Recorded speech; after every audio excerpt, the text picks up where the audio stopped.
ईश्वर का दिया कोई छीन नहीं सकता, ईश्वर का दिया कोई छीन नहीं सकता, ईश्वर का छीना कोई दे नहीं सकता, ईश्वर का छीना कोई दे नहीं सकता।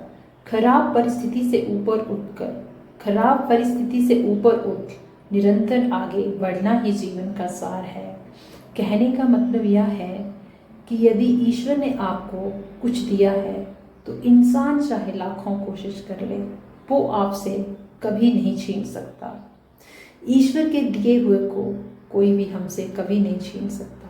लेकिन अगर ईश्वर हमारा कुछ छीन लेता है, हमसे कुछ छीन लेता है, तो कोई कितनी भी कोशिश कर ले वो कभी आपको वापस नहीं मिल सकता।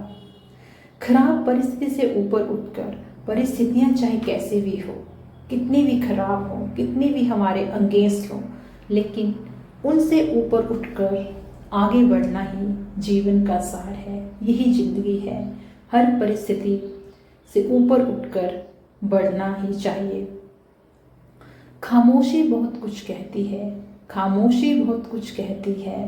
हे कान लगातार नहीं, हे कान लगातार नहीं, दिल लगाकर सुनो।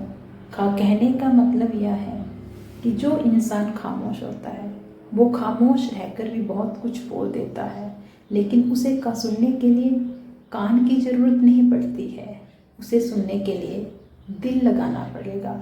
अगर दिल लगा के सुनोगे तो आपको किसी की खामोशी में भी बहुत कुछ सुनने को मिल जाएगा।